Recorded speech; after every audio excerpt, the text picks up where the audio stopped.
Hello, everyone, and welcome back to another episode of the Bridging Impact Podcast. I'm your host, Justin Furtado, and in today's episode, I interview Jamie Bechler. Jamie Bechler is the host of Success is a Choice podcast. Jamie is the author of 4 books, including The Bus Trip. He spent 20 years as a college basketball coach and a high school athletic director.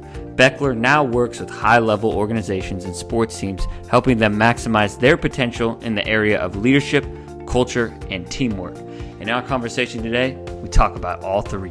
We talk about everything you need as a young leader, and we talk about being the standard, Sean McVay, little March Madness, and a whole lot more. So, without further ado, let's dive in. Hello, Coach Bechler. Welcome to the Bridging Impact Podcast. I'm thrilled for our conversation today on impactful leadership, using our influence for good, and how all of us can be influential, not just authoritative leadership positions. So without further ado, we always dive in with this question. What is your definition of impactful leadership? And how does impactful leadership show up in your everyday work? Man, great question, Justin. I appreciate you having me on as well. And thanks for all that you're doing with this podcast. But let me start off with impactful leadership. What is it, by saying what it isn't, in a way, what leadership isn't, and then we'll go from there. We have this misconception, I think, in our country and our society that leadership is all about a position or a title or status or what your role is, what your business card says. We see this in politics. We see this in coaching. We see this in our jobs. If you're a senator, you're a leader. If you're the coach, you're a leader. If you're a superintendent, you're the leader. If you're the manager at a business or a supervisor at a business, you're a leader. And all that really means is that you have a position of leadership.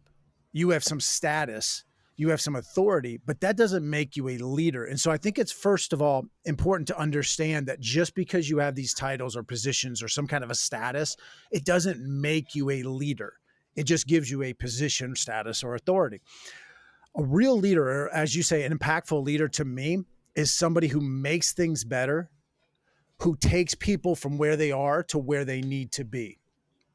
And that can manifest itself in a lot of ways. It also can look different depending on what job you're in, what industry you're in, but it also allows for influence. It allows for Justin to influence Jamie. And neither one of us might have any kind of authority. So take it sports. I know a lot of coaches, a lot of sports people listen to your podcast. Well, we're familiar with those people at the end of the bench, those bench warmers, let's say, or the people who, the best friend is their water cooler and the athletic trainer. They're at the end of the bench. Well, the thing is, though, they can influence other people. They can be impactful to other people at the end of the bench. They can be impactful to the people around them and positively lead each other where they need to be. So Justin, you and I are at the end of the bench. You can help me become a better player. You can help me stay engaged in this game, to be an active observer in this game. You can help remind me to, hey, stand up when so-and-so comes out of the game, or, hey, we're going to start a cheer now. You can remind me of that. You can encourage me.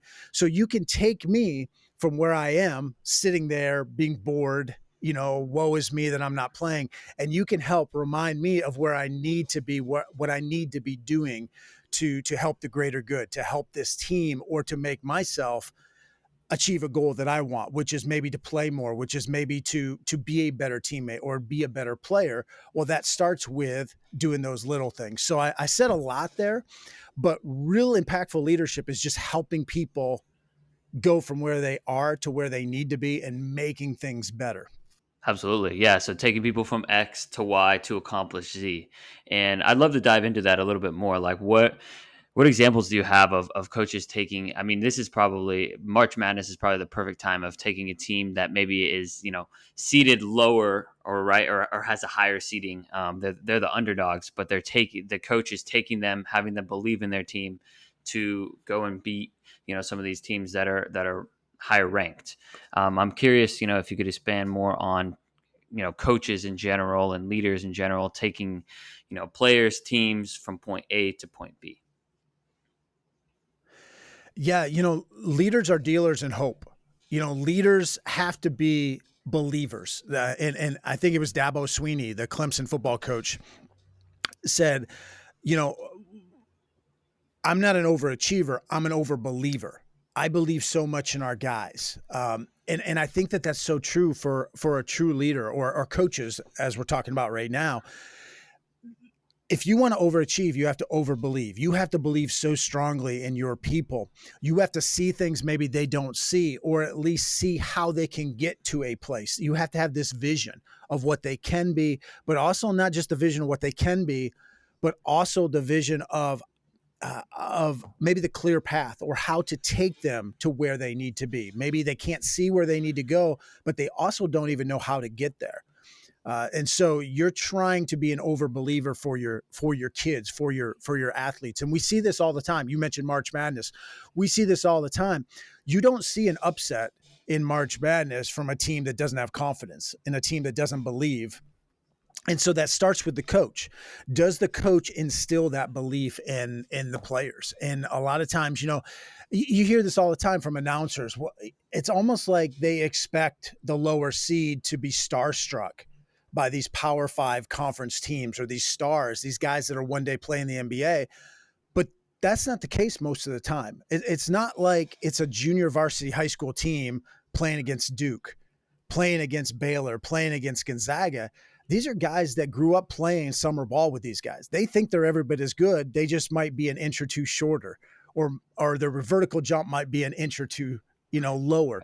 These are guys that think that they belong on the same court. They have this belief, and then they get this coach, this leader, who then takes them that extra step that gives them, instills this ultra confidence, but also a game plan. So they have the vision, the belief, but then they also have this game plan that, hopefully works. Everybody has a plan until they're hit in the mouth, is what Mike Tyson used to say. But we all have this plan, but the great leaders are able to maybe boil it down, make it simple, make it digestible, because it's not what me, Jamie Bechler, as a coach knows. It's not the game plan I know or come up with. It's what I can get our players to buy into, what I can get our players to execute and know as well. And so you see this all the time in March. People execute a great game plan because they believed in the coach, they believed in their teammates. There's just a lot of belief going on, and you've got to have that positive leadership, that impactful leadership, or else it's not going to work. Yeah, 100%. Becoming an overbeliever, and you have to get that idea, like it's in your head first, right? You have to have that vision in your head first, but then you have to create that game plan to make it simple, digestible, and actionable for your team, for your players to be able to take that action. So with that, I'm curious, I was listening to, of course, John Gordon's podcast, and he talks about how positive leadership isn't Pollyanna, right? But how do we distinguish between, Pollyanna and being an overbeliever and getting people to really truly believe? Because I feel like, as I'm, reflecting back on some of my experiences, people that I interact with are like, Justin, you're not realistic. You're being, you're overly optimistic, too positive. How do you get people to really firmly believe in themselves? Yeah, it's a great question. And it happens all the time. Maybe you have a parent who just loves on you so much. I mean, that parent just thinks they're your number one fan. They think you're the best. And they're always saying, "Hey, Justin, you're awesome, Justin. You're so smart. You're so good looking. You're so great at sports. You got the world by the tail. You're just awesome." And if you love that your parents saying that, but after a while, you'd like it to be, okay, are you saying that because you're my mom? Or are you saying that because you really believe it? Because there's some, there's some meat to that steak and not just the sizzle. So you mentioned John Gordon. He talks about positive leadership, not Pollyanna leadership. I talk about pom-pom leadership. We've all been around these cheerleaders at games. Yeah. Where there's 1 minute to go in the game, we're down by 20 and they're still saying we're going to win. We're number one. It's like, no, we're not going to win today. We're not number one right now. We're down too much to come back. That's pom-pom leadership. That's the fake, or as John says, the Pollyanna leadership. What you want is some substance to that. And so if your mom's saying, "Hey, Justin, you're great. Justin, you can do it because X, Y, and Z," fill in the blank. They put some substance behind that. So as a coach, "Hey, Justin, you can do this. You can do this because I saw you do this last Tuesday in practice." Or, "Remember that game when I came to recruit you? I saw you do X, Y, or Z." Or I know you sat in my office last year and you said this was a goal of yours. And now I've seen you all August and September working on this. So I know you can accomplish this. Or you're down by 10 points with 4 or 5 minutes to go. It's not impossible, but it's going to be tough. But now you're telling your team, hey, remember last month when we were in the same situation and we were actually on the road? Now we're at home. This could be even easier to come back.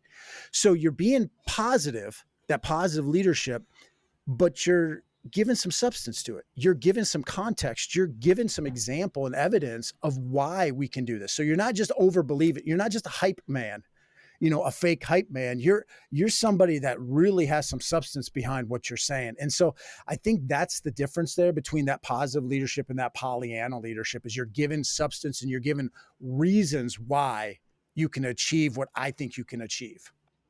Right. It's concrete. It's like, I've seen you do this before, so that therefore I believe you can do it. Or, maybe if they haven't done it, I've seen you working so hard in practice that I believe in you to take that extra step. Right. And instead of, especially if we're goal setting, really anything, it's like that SMART goals. If you set something that's like measurable or concrete or specific, right? Instead of like, I want to become a better shooter, right? Like, how are you going to do that? Are you going to take better shots? Is it going to be your form? Like, what is it that you need to work on? I'm curious if you have any stories about, that you want to share about coaches or honestly leaders of the business world taking teams from point A to point B because they were over believers and dealers of hope.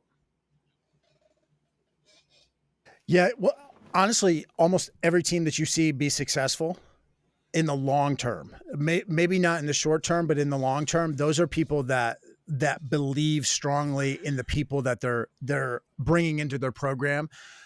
Jim Collins in the book Good to Great talks about getting the right people on the bus, but also getting the right people in the right seats. And so that's when you believe in your people. And we are in the people business. All of us listening to this, there's no one out there pretty much listening to this that's not in the people business in some way. You're dealing with people. You're working with people every day. You're interacting with people. And so you have to believe in people. You have to believe in the goodness of people. You have to believe in their potential. You have to believe in your own potential. And so I don't say that like kumbaya, like, well, it's just, like we just talked about the Pollyanna stuff, but you really do have to believe, all right, maybe you've screwed up 12 different times. Well, you know what? The 13th time you're going to get it because maybe I'm going to now be more clear in my instructions to you, or now is the time I'm actually going to believe in you. Well, how can you believe in that person if they failed 12 times? Well, maybe the first 12 times I really didn't believe in you. Now I'm going to be like, you know what?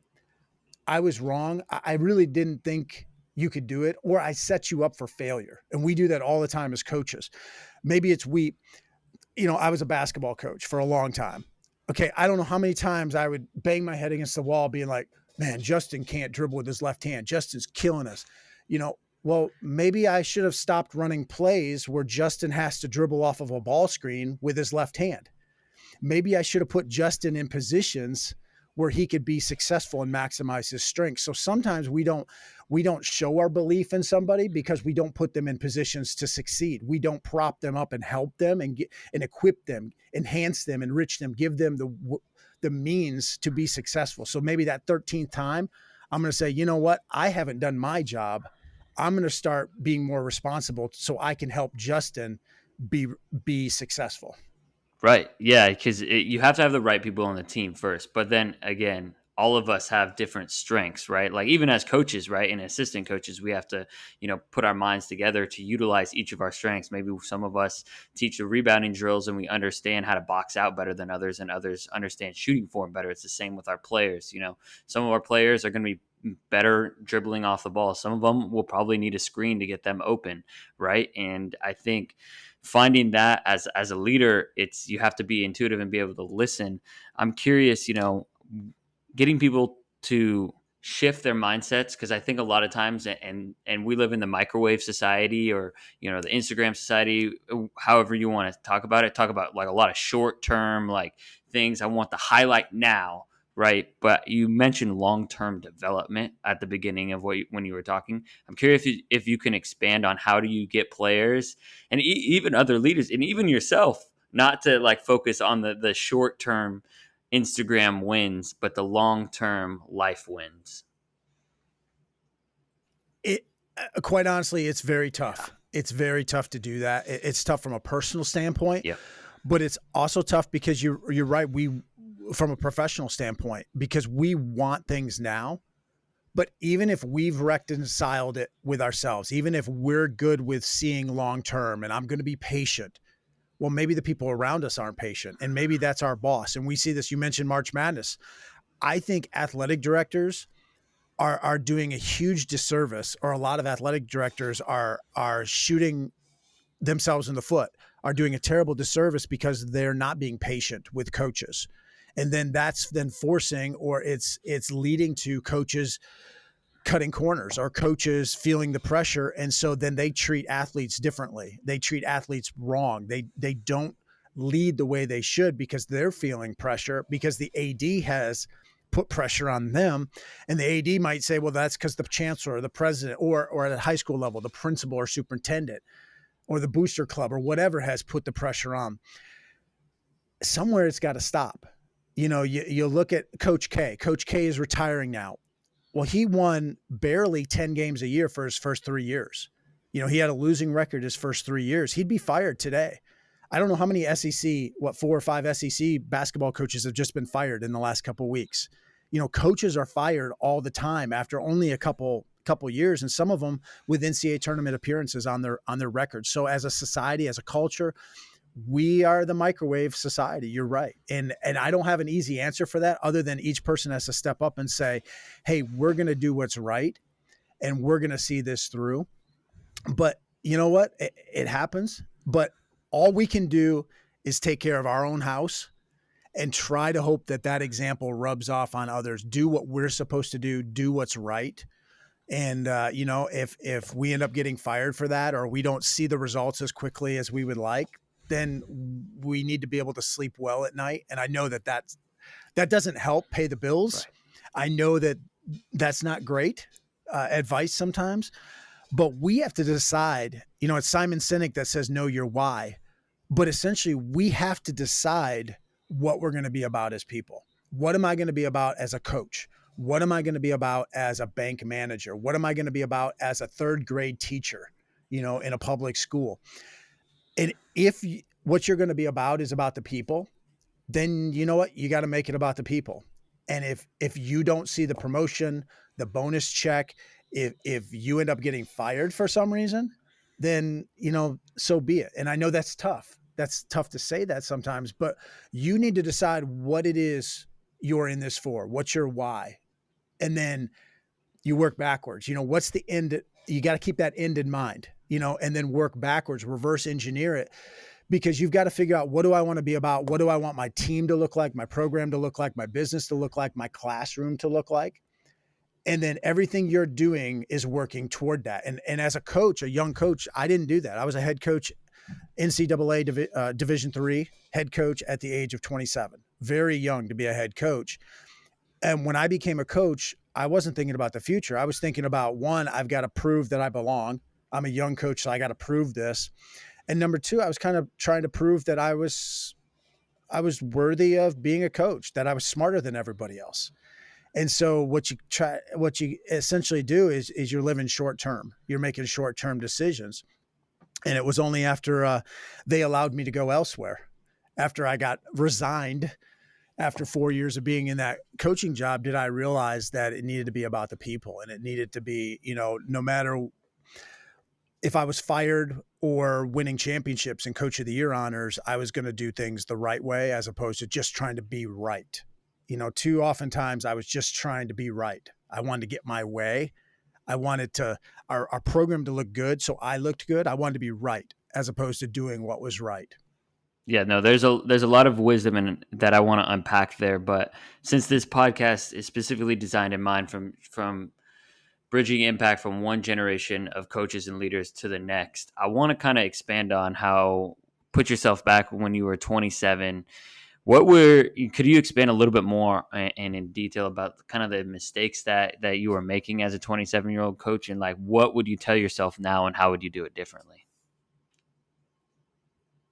Yeah. a couple things that come to mind right away is that there's no question I cared about my athletes. Like I got into coaching because I wanted to give back. I wanted to be that kind of coach like I had. I wanted to pour into their lives. So I cared about my athletes. The problem was they didn't know I cared. Mm. So you know that saying, people don't care how much you know until they know how much you care. Well, we say that a lot, but we gloss over the fact it doesn't say people don't care how much we know until you care. No, it's until they know you care. They have to know you care. And too many times we don't show that. We don't demonstrate our love. We don't demonstrate that we actually care for them. And the ways that manifests itself is we don't listen. I don't try to understand where Justin's coming from. I don't care where Justin's coming from. I care about him. And I'm going to, like I told you earlier, I'm going to take you from where you are to where you need to be, but I'm never going to listen to you to even find out your hopes and your dreams and your fears and what makes you tick and what motivates you. And I'm not going to understand Justin. I'm not going to listen with the intent of understanding you. I'm just going to listen to you just to bide my time until I can tell you the way it should be. It's almost, there's an old movie called G.I. Jane with Demi Moore. And that was the first time I heard the saying, or the drill sergeant was like, when I want your opinion, I'll give it to you. When I want your opinion, Justin, as a player, I'll give it to you. I'll tell you what you should think. So I cared about you, but I was so arrogant. I thought I was the only one that knew where you needed to go, what you needed in your life. I didn't listen to you. I didn't understand you. I knew it all. And as a young coach or as an old coach, it doesn't matter. We have to understand our people and we have to work with them. And we have to look at developing them as leaders and empowering them as opposed to just, I'm way up here. I know better. I know exactly what you need, almost like a king in evil times or medieval times. I'm going to tell all the peasants what plays we should run. I'm going to tell everybody, what we should be doing. And you're going to buy into that because I'm the boss. I'm the expert. Well, they hired me. I'm 27 years old. They hired me for a reason. So you guys all need to fall into line. That was my mindset. And the reality is there's a lot of coaches with that same exact mindset. There's a lot of leaders with that same exact mindset. We have to be in this together. And so you asked one thing I would change. My mindset of it's not about getting athletes to buy into something. And I don't know how many times as a leadership consultant, as a speaker, I've talked about, hey, we're salespeople, we're selling stuff. We got to sell it so that people buy what we're selling. And there is some truth to that. But if you want a real healthy culture, and I think most of us do, we want a strong, healthy culture, it's got to be ownership. People have to be invested in the process. It's not just I'm selling something and Justin's buying it, because then there may not be that ownership. It just might be rental. It just might be that lease, it's just coach's thing. That's just Jamie's thing. Yeah, I'll go along to get along, but I really don't, it's not my thing. And so I've really changed my mindset the last part of my coaching career. And then definitely now that I'm in leadership consulting, that it's more of an ownership. It's more of an investing in the process as it is to just buying what I'm selling. And as a young coach, that was definitely it. Here's my play. This is Jamie's play. This is our play, but it's not really our play. When I say our, I mean, it's mine and you better do what I tell you to do. Most of us as leaders, we're trying our goal. We may not say it, but our goal is compliant followers. Just do what I tell you to do. Why can't you do what I'm telling you to do? If you do coach, these plays don't work. No, the plays work. You don't work. That's just kind of stupid. And I've said that a lot of times. Coaches say those kinds of things. It's not about me versus them. It's not about my stuff. And you're not wanting to run my stuff. It's about our stuff. We win together. We lose together. We overcome challenges together. We celebrate successes together. And we lose sight of that sometimes, especially as young coaches. We lose sight of that. It's all about me as a coach, and I know better. Yeah, it's not about me, it's about we. And I believe that you're kind of discussing and talking and touching on points of getting people to buy in on and getting people to put in their own input, right? And a lot of times I will ask something from like a young player, like a lot of times it's middle school, upper elementary, and they're kind of confused because they're not used to being asked, what do you think, right? So I'm curious, you talk a lot about culture building in a lot of the content that you put out. And so I definitely believe in like a collaborative culture style. How do you infuse, like, as a person in an authoritative leadership position, like you have some ideas probably of what you believe and want your culture to be. How do you kind of take what you have and yourself, what you want the culture to be, and also do some active listening, right? Is it kind of like big rocks and then listening to putting in some other rocks and sand from other people, or what's your kind of process and thought process on that? Yeah. Yeah. Great question. And, it doesn't have to be, if we're going to make, I'm just throwing that number out, but if we got to make 1,000 different decisions today as a coach, it doesn't mean we have to ask 1,000 questions. Right. It doesn't mean we have to ask all 10 players, a whole bunch of questions each. It doesn't mean that. We can pick and choose, but what it does mean is we bring our players into this process a little bit. Now, let me expand upon that. Let me give you a concrete example. I'm bringing Justin in, or Justin is having his end of the year evaluation meeting with me, or whatever. It's after the season. Everybody does an end of the year evaluation meeting. I definitely would recommend doing more meetings than just the end of the year. Address stuff, have constant coaching would be my recommendation. But everybody has an end of the year meeting. So Justin's coming back. He's not a senior. He's coming back. He's got more time, more eligibility, more seasons left. So naturally, the way most meetings work is you come in, you have a seat, and then I'm going to go over the things that I think you need to work on, the weaknesses you have, maybe strengths, but I'm going to give you areas to improve. Almost every coach in America in every sport does it like that. I would recommend you start off or toward the start of that meeting, you ask Justin what he thinks he needs to work on in the off season. Now, there is very little likelihood that Justin's going to sit there and he's going to lie to you, or he's going to give you something that's not a weakness. He's not going to sit there if he's a great shooter and say, yeah, my 3-point shooting's really bad. I need to work on that. Like, he's not going to say his strength is a weakness. And so he might give you, Justin, you might give me as a coach 3 things you need to work on. 2 of them might be kind of, I'm not sure that's true, but one of them is probably going to be good. Like, you're going to give me something.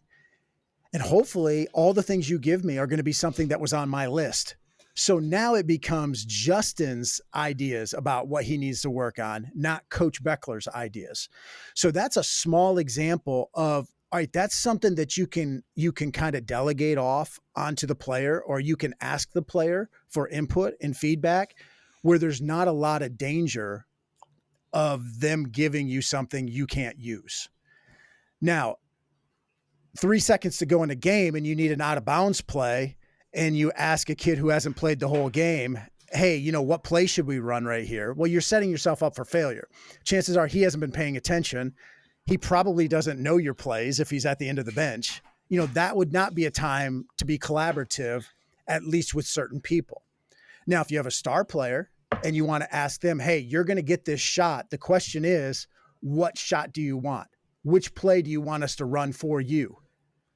That's perfectly conceivable. If the ball is going to be going in Steph Curry's hand at the end of a game, does Steph want to flare? Does he want to curl? Does he want to come off 2 screens? What play does he want to run? That's perfectly, legit to ask that. So you don't have to ask a million questions in every situation, but you pick and choose. And maybe, I already decided, what? I know I'm going to ask Justin something to make him feel like he's a part of this. Okay, well, you don't have to ask Justin 300 questions. You ask him 1 question, that might be good for 2 days. Right. From Justin's standpoint. So pick and choose, kind of think about how you want to ask questions, which people you want to ask questions of. And then the better relationship you have with people, the stronger my connection is with Justin, then the less he's going to get upset, less you're going to get upset when I don't follow your advice or when I don't take your feedback and implement it right away, because then I can be honest and communicate with you and say, hey, I'm going to take that under consideration. I like what you said. We're going to try to figure out maybe how that'll work for our situation right now. Thanks.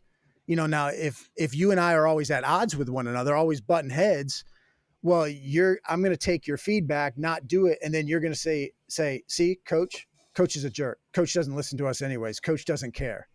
So it goes back to, we got to have a strong bond with somebody. We got to have that strong connection with people so that they trust us. Yeah, the strong bond and strong connection, like it's the foundation to everything. Honestly, as I was hearing you talk, I was kind of like almost picturing two different scenarios, and I was thinking about mistakes too, because we might delegate or we might ask the wrong question or ask the people a wrong question like earlier in the season. Like we may not know, who is maybe the more vocal leader, right? There might be someone who is more talented, but the I guess the more influential leader on the team, we just don't know as well yet because their skills haven't stood out yet. So and we asked, the player that has more skill, about what play they want to run, and it doesn't end up being something that everyone wants to run. It ends up being just for them. And that's something that we have to be willing to make mistakes with. And I'm curious, like, what's your kind of philosophy and approach to mistakes? Is, again, you talked about it, we're all in the human business and we're not robots, so we're going to be making mistakes. And I think sometimes as coaches we have to admit when we're wrong and then make the adjustments going forward. Yeah, a couple different layers here. The first one is when you're dealing with or working with your players in terms of mistakes, it can't be an I gotcha thing. It can't be an I told you so thing. It can't be I'm up here, you're down here, I'm right, you're wrong.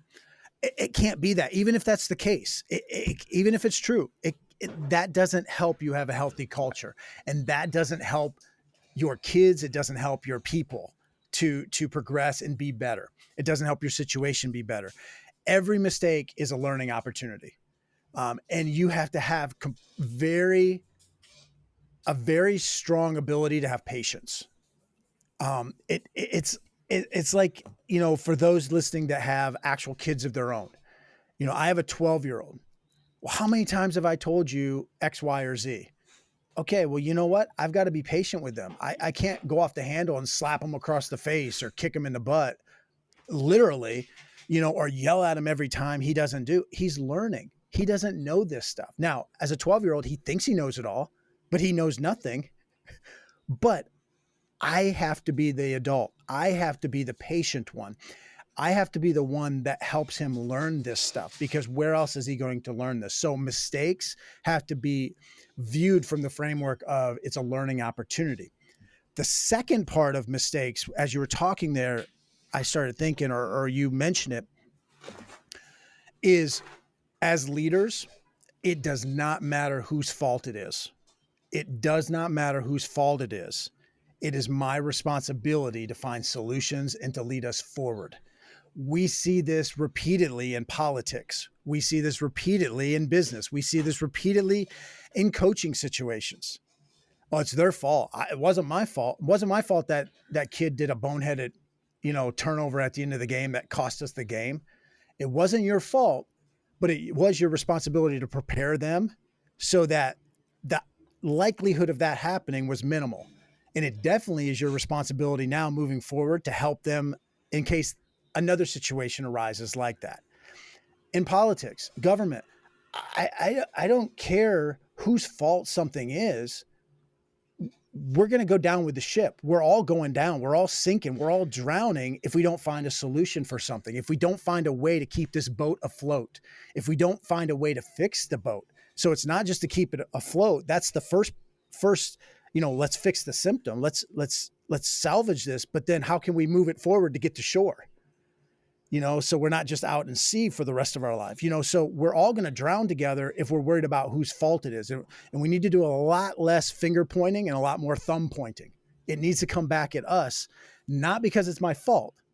It might be my fault, but it's got to be my responsibility. And I got to step up and take responsibility. You mentioned March Madness earlier, and this is kind of a stretch, but I think about this. We had a fight, in the handshake line between Michigan, and Wisconsin a few weeks ago, or when this is being taped a few weeks ago, toward the end of the season. Well, everybody wanted to talk about whose fault it was.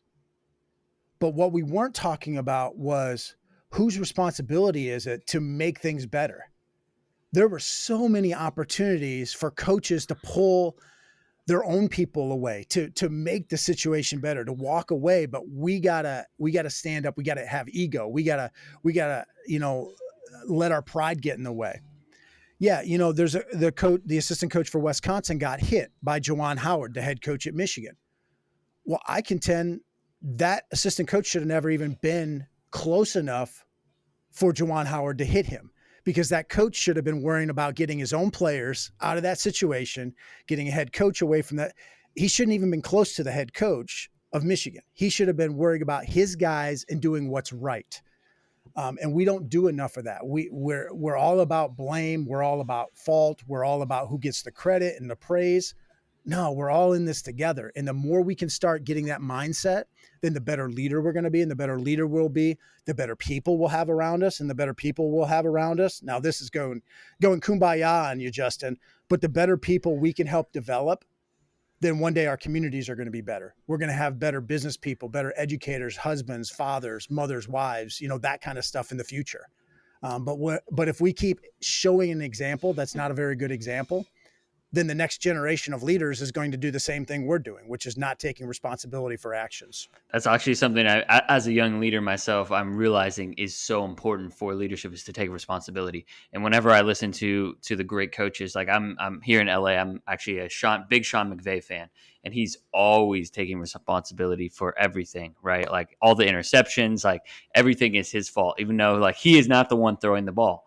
But, he's putting his quarterback in the positions to maybe make those reads. And he's got to know Matthew by a certain point in the season, right? And I really, like, as a young leader, I'm like, I got to take responsibility for everything in all the interactions. And I think that's something that you sometimes have to learn the hard way, and your ego wants to be like, oh, it's their fault. Like, just let it go. Right.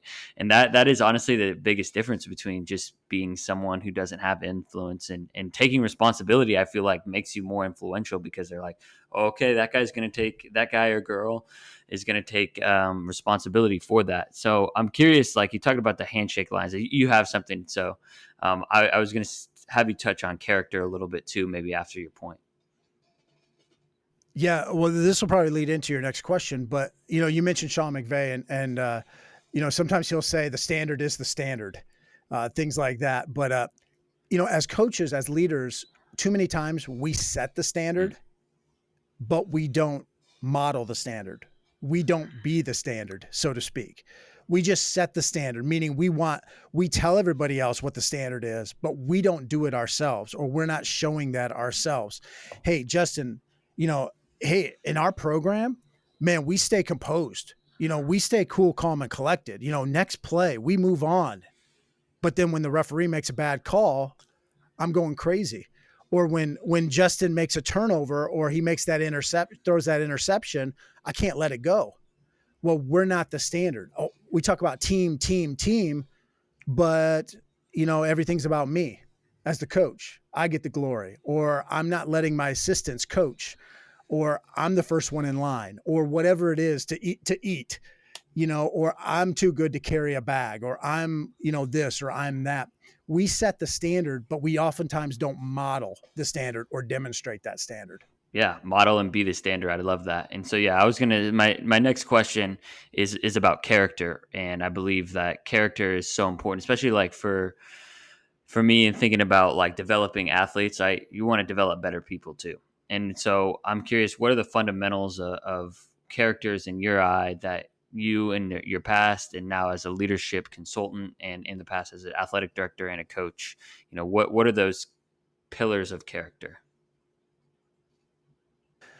Yeah, I would start off with do what's right. Now you could say, well, that's interpretive. Everybody has a different idea of what is right, but there are certain things is the right thing. And if you're self-aware, and if you're in tune with yourself, and you're accurately assessing yourself and evaluating yourself, you're going to know what's right, and you're going to know what your motives are. And most of the time, we're not very self-aware, or we're not accurately evaluating ourselves. And so then we try to lie to ourselves, or we try to fool ourselves. And the reality is our motives are for self. Our motives are for me. We look at our athletes, if we're talking about coaches, we look at our athletes as pawns. They're just pawns on a board that are going to help me get a promotion or the next job or some honor or award. If we're in any leadership position, if we look at our people that way, we might lie to ourselves, but our motive has to be, how can we make people better? How can we make people better? And we're all going to rise together. That rising tide lifts all ships type a cliche or saying, I think is so true. We're all going to look better. If we're all helping each other, if we're all scratching each other's back. So do what's right. And I think what's right is to be a servant leader, is to serve others, is to make others better. Integrity, doing what's right when no one's looking, when other people aren't around, are you still doing what's right? But all those kinds of things, we could go down the list of qualities or characteristics that are important for having strong character. Responsibility, being responsible for your actions. I would go one step further with responsibility and say a leader is not just responsible for their own actions, but responsible for others' actions. You're responsible for the people around you. And so that puts more on your shoulders, that you have to teach them, train them, equip them, enhance them, make them better, and then empower them to make good decisions, empower them to take ownership in whatever it is, your corporation, your group, your business, your team, whatever that is, because you're not always going to be around, and when you're not around, how are they going to act? And if you've just developed compliant followers, well, when you're not around, you didn't tell them what to do. So they may not do what they're supposed to do. But I do agree with you. Character is crucial. I think character helps good athletes become even better athletes. I think it helps average athletes become good athletes. It's kind of like conditioning. If you're not in shape, if you don't have a good conditioning level, physical fitness, you might be a great athlete, but you can only be a great athlete for so long. And then you're going to get tired, and fatigue makes cowards of us all, as Vince Lombardi said. It's the same way with character. If we don't have strong character, if we give into adversity, if we have trust issues, if we have selfishness, if I have agendas, and I don't trust Justin, or I don't like Justin, or I'm all about Jamie, and don't care about Justin, well, all of a sudden my talent, even though I might have good individual talent, I might not be able to maximize my potential, my talent, because we need others. Even golf, you look at tennis, these individual sports, you still need other people to encourage you. You still need other people to help point out your flaws or to point out your weaknesses so you can get better. Like, you can't do things in a vacuum. You need other people. And if it's all about you, you're going to turn people off.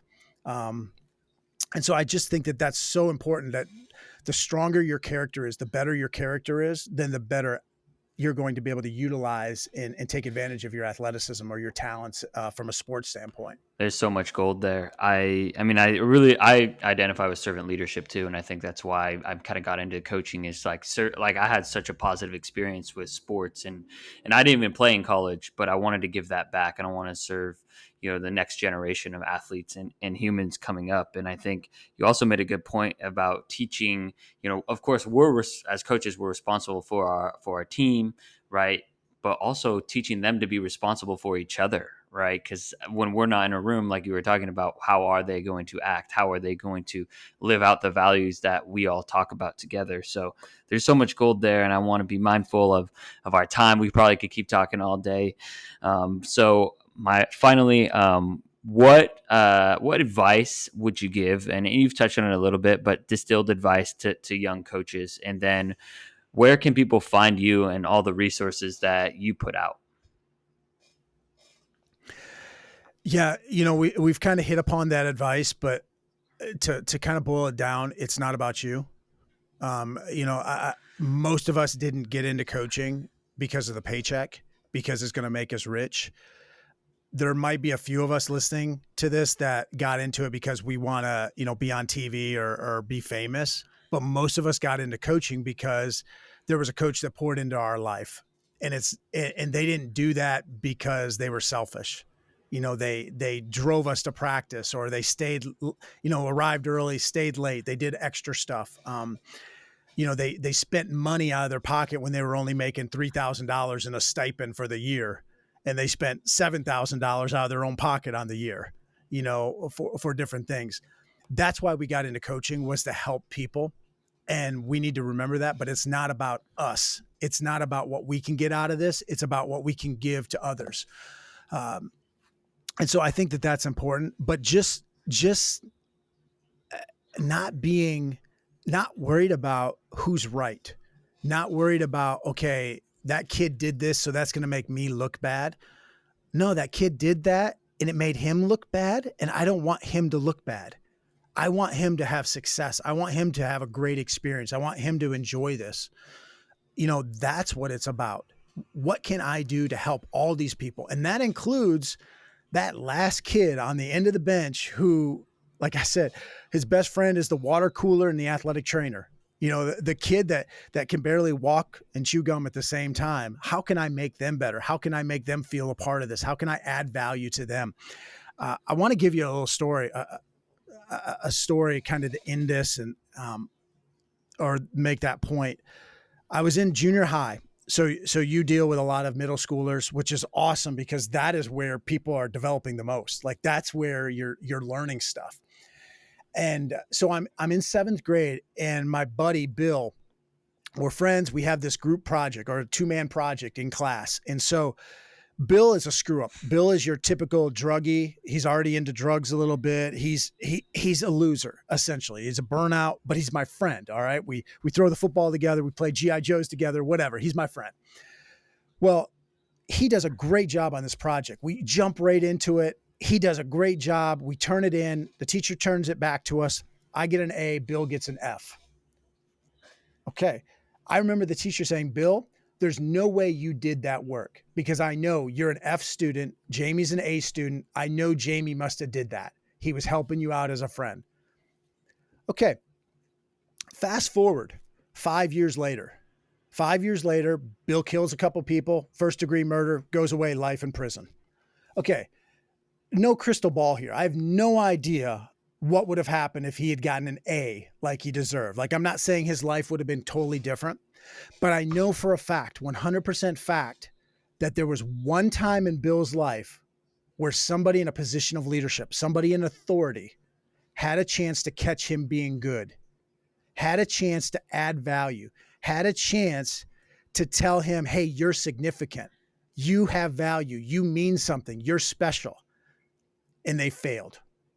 No idea what would have happened if he had done that, but I do know he failed at that. We as leaders, we as coaches, we as teachers, whatever it is, we're going to have opportunities like that. And we might not even give it much thought. And it doesn't mean that how I treat Justin, or that kind word to Justin, or catching Justin being good, means Justin's life becomes awesome. It just means it might be what gets Justin through the next 15 minutes of his day. It might be what takes him to the next person that's then going to breathe some life into him and catch him being good. And we never know when that's going to happen, but we have these interactions all the time with people, especially if we're dealing with young people. And so it can't be about us. It has to be, how can I put a smile on his face today? How can I make him feel like he's somebody special today? Because you never know what the true potential of a person is, good or bad. And so, man, catch people being good. Look for reasons to find the good in people, as opposed to being really quick to say, oh, you're a screw up. Oh, you cost us that game. Oh, there you go. Not blocking out again. No, man, pat them on the back for blocking out.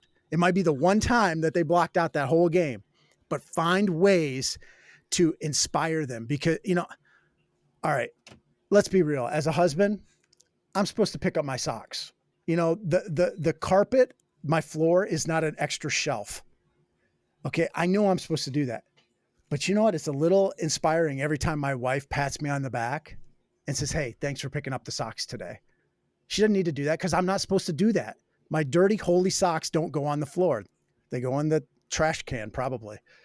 Or when I do the dishes, those times I do the dishes, those times when a pat on the back, a smile, a thank you, that encourages me and inspires me to do it again and again and again. And eventually we do that with our kids. We do that with our athletes, the people around us.